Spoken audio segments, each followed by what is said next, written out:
Explosion de couleurs en plein cœur de Versailles, une star du pop art a planté un immense bouquet acidulé dans la galerie des glaces. Après Jeff Koons, Takashi Murakami s'invite à son tour chez le Roi Soleil, un décor exceptionnel pour l'un des plus célèbres artistes contemporains.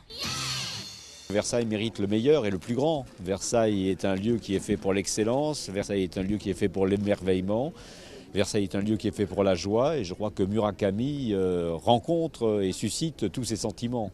Directement inspirée de l'univers manga, l'œuvre de Murakami est en effet joyeuse, voire ludique à première vue, mais cette gaieté cache une certaine noirceur, une critique en creux d'une société japonaise ultra-consumériste et immature.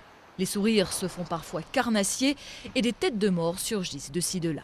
Comme cela avait déjà été le cas pour Jeff Koons, cette irruption de l'art contemporain au château de Versailles déclenche la colère de certains milieux traditionnalistes qui dénoncent un véritable sacrilège. Une pétition circule pour interdire l'exposition Murakami, mais pas de quoi intimider l'artiste japonais qui est allé jusqu'à installer cette sculpture le représentant avec son chien juste en dessous d'un buste de Louis XIV. Il ne s'agit pas de faire des courbettes, d'essayer de plaire à qui que ce soit.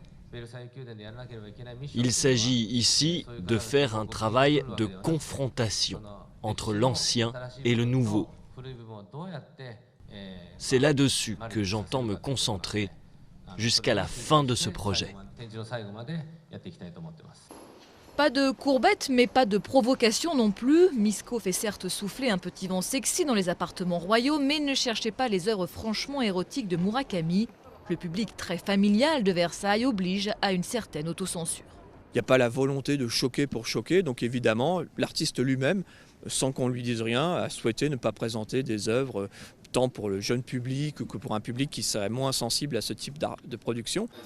S'il manque donc certaines œuvres emblématiques de l'artiste japonais, d'autres en revanche ont été spécialement créées pour cette exposition événement. C'est le cas de cette moquette exubérante et surtout de ce monumental Bouddha doré qui étincelle dans les jardins du Roi Soleil. Murakami à Versailles, 22 œuvres fortes à découvrir ou à redécouvrir jusqu'au 12 décembre prochain.